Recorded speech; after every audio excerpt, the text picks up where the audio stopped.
Hello everyone. In the last presentation, the circumstances in which the defenses of infancy, insanity and intoxication could be pleaded were explained. In this presentation, the situations in which the defenses of consent, communications in good faith, compulsion and trifles can be pleaded would be explained. Section 87 to 92 of the Penal Code provide the law relating to consent as a defense to a criminal charge. This is based on the principle that a man is the best judge of his own interest and that no man will consent to what he considers injurious to his own interest. If a man decides to suffer harm voluntarily, he cannot complain of it when the harm comes about. Section 87 provides that consent given by a man above 18 years of age for doing an act against him which will cause or is likely to cause injury will exonerate a person from criminal liability. But when the act is done with an intention of causing death or grievous harm, or with the knowledge that it is likely to cause death or grievous harm, exemption from liability under Section 87 will not be available. The consent may be express or implied. Implied consent is inferred from the circumstances of the case. Getting injured while watching a cricket match in a stadium when the batsman hits a sixer is an example. Section 88 extends the operation of consent to all acts except that of intentionally causing death when the act is done in good faith, that is, with proper care and attention for the benefit of the consenting party.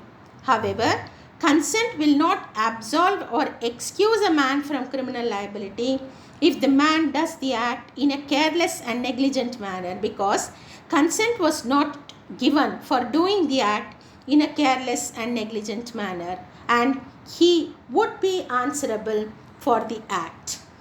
Operation performed on a patient knowing that it involves risk of death is an example here. Section 89 is the corollary of Section 88, with the difference that in the case of a child below 12 years and in the case of a man of unsound mind who are not competent and capable at law to give a valid consent, the consent can be obtained from the guardian or person having lawful charge of such persons. The act here again has to be done for the benefit of the child or the person of unsound mind. But the provision to the section excludes the intentional killing, attempting to kill, knowingly causing death unless done to prevent death or grievous hurt, voluntarily causing hurt or grievous hurt unless done to prevent death or grievous hurt or cure grievous disease or infirmity from the purview of exemption from criminal liability. Section 90 explains when consent may not be treated as valid consent for the purpose of exempting a person from criminal liability.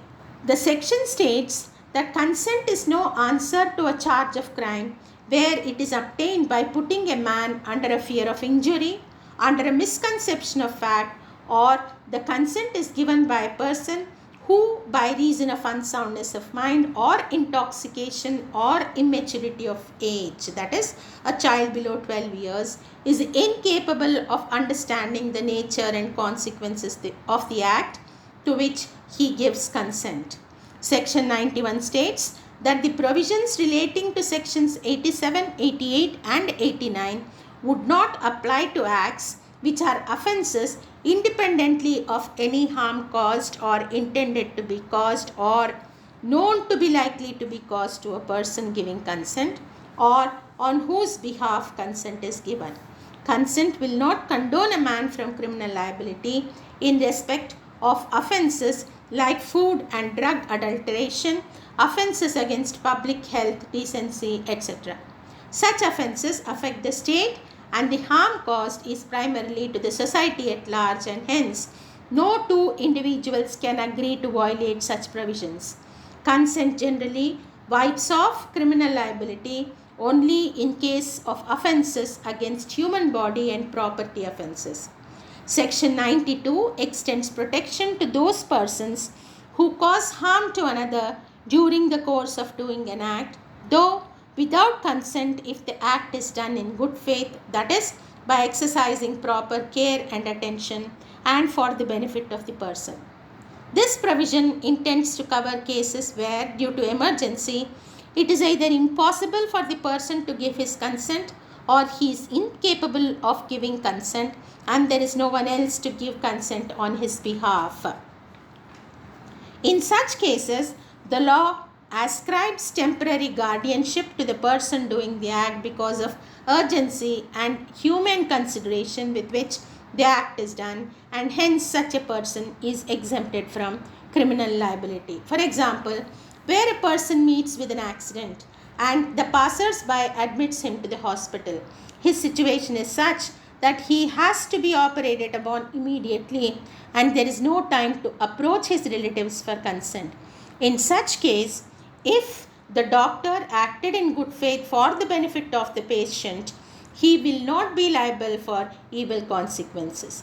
However, the exemption under section 92 will not be available in the cases of intentionally causing death, attempting to cause death, knowingly causing death unless the act is done to prevent death, grievous hurt, or to cure grievous disease or infirmity, and voluntarily causing or attempting to cause grievous hurt unless done to prevent death or grievous hurt or to cure grievous disease or infirmity.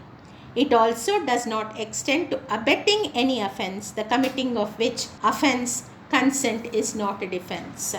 Section 93 extends protection to a man from criminal prosecution for making a communication in good faith, that is, with proper care and attention for the benefit of the person to whom it is made.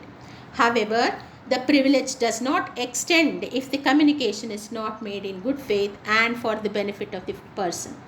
For example, where a man knows that B is a heart patient and any news that would make him very happy or very sad should not be communicated all of a sudden. Despite that, he suddenly comes and informs that B had won a lottery worth 10 crores. B suffers a stroke and dies. Here, the communication was not made in good faith and hence section 93 is not applicable. Section 94 exempts a man from criminal liability when the act is committed by him under compulsion. Compulsion can be pleaded as a defense when there is a threat of injury, but every threat of injury will not excuse a man from punishment. The threat, in order to attract the benefit of section 94, must be a threat of instant death to the person compelled to commit the offense, and the person so threatened should not have voluntarily placed himself in that situation. But the defense is subject to two exceptions, that is, compulsion cannot be pleaded as a defense for committing murder and for waging war against Government of India. These exceptions are based on the ground that no one has a right to take another's life in order to save his own, and that the state has a right to ensure its own preservation by providing deterrent penalties. Section 95 is intended to provide an exemption from criminal liability in respect of those acts which, though falling within the letter of law, are not within the spirit and hence are considered innocent. The law provides that it will not take account of trivial acts, that is, de minimis non curat lex.